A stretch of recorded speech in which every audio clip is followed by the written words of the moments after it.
As we go through this today, please make sure you have your graphic organizer in front of you and that you are completing it as I tell you what to write. You should know by now that the cell is the basic unit of organization of living things. All living organisms are made of cells, and this is the first part of what we call the cell theory. The cell theory is a unified theory that puts together everything that scientists learned about cells as they were beginning to make these discoveries. So plants are made of cells, animals are made of cells, bacteria are made of cells, every other living thing is also made of cells. That's the first component of the cell theory. The second component is that cells are the structural and functional units of all living organisms. Now what this means is all life functions or processes are occurring in cells. These are the STERNGRR processes: synthesis, transport, excretion, respiration, nutrition, growth, reproduction, and regulation. All of these processes are occurring at the cellular level. And finally, the third part of the cell theory is that all cells come from pre-existing cells. In other words, cells reproduce, that's one of the STERNGRR processes, in order to make more cells. There are different types of cells that perform different functions, but every cell has four main components. These four main components that all cells have are DNA, which is organized into chromosomes, cytoplasm, which is a water-based filling for the cell, ribosomes, structures where proteins are made, and a cell membrane, which is also called the plasma membrane, that is the boundary of the cell that holds it all together. The simplest kinds of cells are prokaryotic cells. A prokaryotic cell is defined as one that does not have a nucleus. It does have DNA, however. You should label this DNA. This DNA is organized into a big chromosome. DNA is a nucleic acid. That's one of the core four organic compounds. Like all other cells, it has a filling made of cytoplasm. Label this. It also has a boundary called the cell membrane, also called the plasma membrane. And finally, the little dots represent the ribosomes, the structures where proteins are made, protein synthesis. Again, another STERNGRR process. These prokaryotic cells also have tiny rings of DNA called plasmids. These plasmids would not be found in other types of cells. They are unique to prokaryotic cells. You should label the word plasmid in the box labeled prokaryotic cell only. Please also write in on your graphic organizer that prokaryotic cells are bacteria. Write it anywhere. Bacteria are the only kinds of prokaryotic cells. The second category of cells are the eukaryotic cells. These include plant cells and animal cells. Eukaryotic cells are called that because they have a nucleus. The nucleus is circled on each of these diagrams. I want you to please label the nucleus. Draw an arrow to the nucleus and write the word nucleus on both the plant and animal cell. The nucleus contains the chromosomes, which are made of DNA. That's one of the characteristics of all cells. The nucleus, again, is found in both plant and animal cells, and this is where cell functions are regulated. Regulation is one of the STERNGRR processes. Please make sure you have labeled the nucleus. In fact, it's probably a good idea if you color code the nucleus. So using colored pencils, color in the nucleus in one particular color on both the plant cell and the animal cell. We will pause the PowerPoint presentation to allow you time to do this. Make sure you have labeled it with the term nucleus. Using a different color of colored pencil, please outline the boundary of the animal cell and the inner boundary of the plant cell. If you look at the diagram closely, you will see that there are two lines holding the plant cell. It's the inner boundary that you want to outline. This represents the cell membrane or the plasma membrane. After you have outlined it, color coding using the same color for both the animal and the plant cell, please label it cell membrane. The cell membrane controls the transport of materials in and out of the cell. Things like oxygen have to go in. Waste products like carbon dioxide have to come out. Transport is a STERNGRR life process. Please make sure you have drawn an arrow and have labeled the cell membrane on both the plant cell and the animal cell. Next, we have the ribosomes. Remember, we're still looking at the four things that all cells have, including prokaryotic cells. These eukaryotic cells also have ribosomes. Ribosomes are represented by little dots. Color code them, please. Use a different color than you've used so far.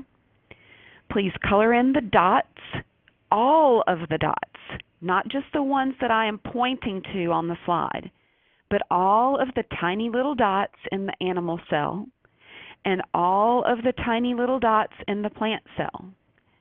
Also, draw an arrow pointing to them, which is labeled ribosomes.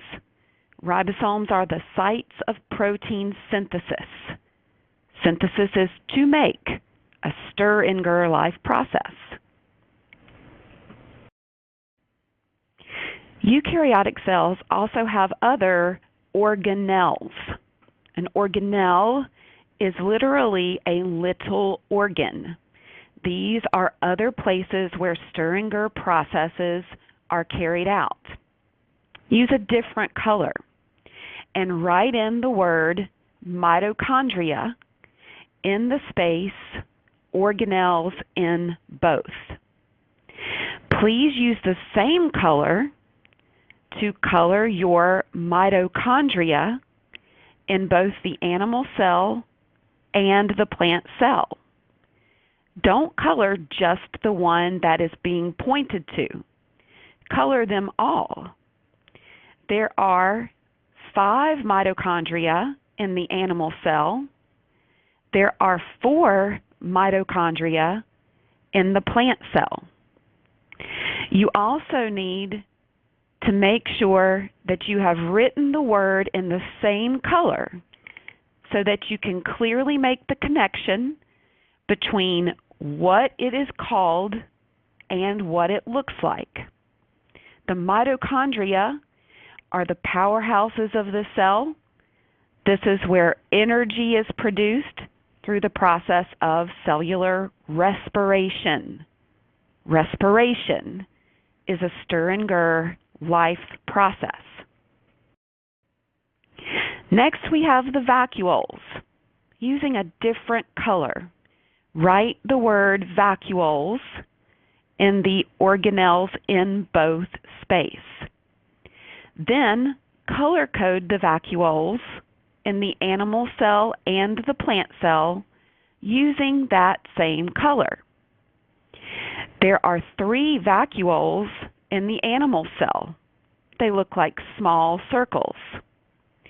In the plant cell, there is only 1 vacuole, and it's much larger than the vacuole found in the animal cell.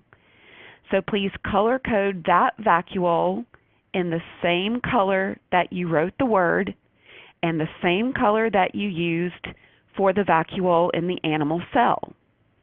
Vacuoles are where food and water and waste products are stored. Next, we have the endoplasmic reticulum. The endoplasmic reticulum is shown in both the animal cell and the plant cell, and it appears to be attached to the nucleus. You will notice that sometimes the endoplasmic reticulum has small ribosomes attached to it, and in other places it does not. This is what differentiates what we call the rough ER with the ribosomes attached and the smooth ER, which has no ribosomes attached. Please color code it all the same color. Write the word endoplasmic reticulum in a different color than that you've used so far. Then color the ER in the animal cell and in the plant cell using that color. The ER is a series of folded membranes. You can see this by looking at the picture. These folds increase the surface area so that lots of chemical reactions can take place on that ER.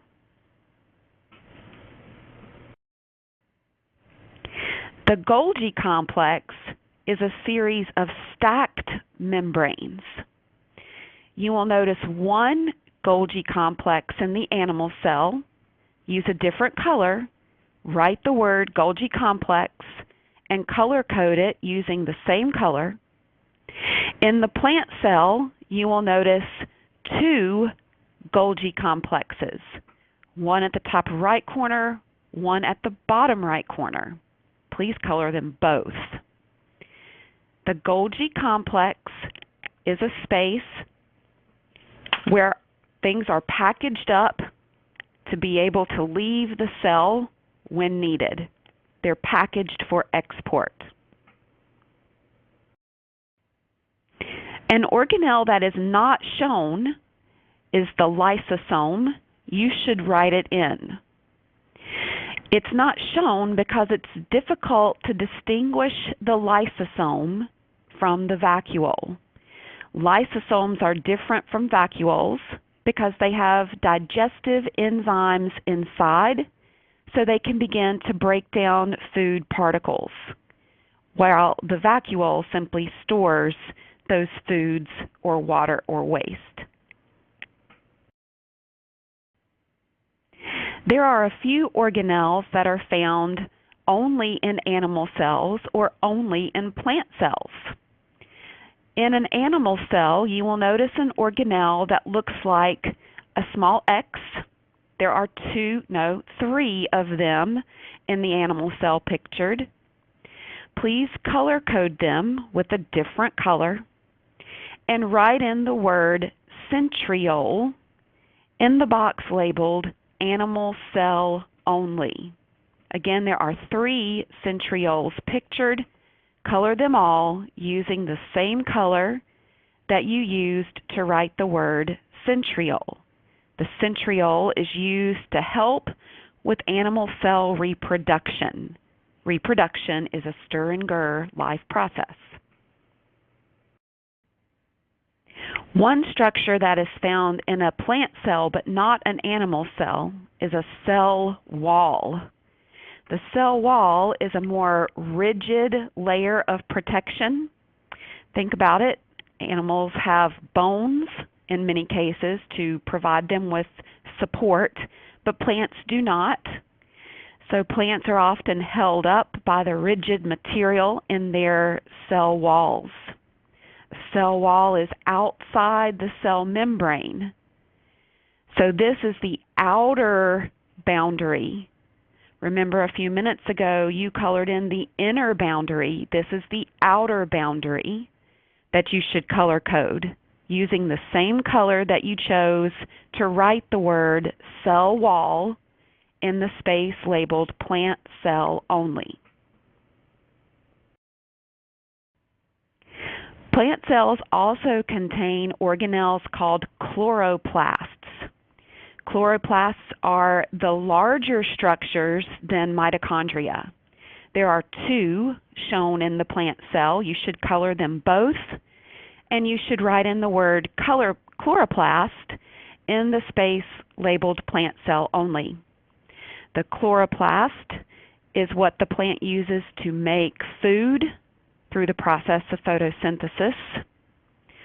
Photosynthesis, to make, is a STERNGRR life process.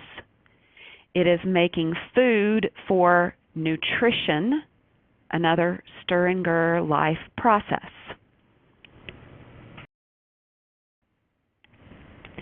The plant cell and animal cell that you have colored are representations of a general plant cell or animal cell, but it's very important that you understand not all plant cells or animal cells look that way. In cells, form relates to function. In other words, a cell's job determines its shape. For example, we have red blood cells, animal cells, that have to squeeze through tiny blood capillaries, carrying oxygen to cells. So they're shaped in such a way that allows them to do that. We have guard cells that open and close the pores on leaves to let water in and out and gas in and out. We have certain cells that are entire organisms that live in the water, for example. The diatoms shown here, the paramecium shown here are examples of those single-celled organisms which are shaped according to the jobs that they need to do to move throughout the water, for example. Muscle cells, as you can see in the diagram, are overlapping. They are shaped the way that they are so that they can contract or relax to allow for movement in animals. The nerve cell has a very unique shape.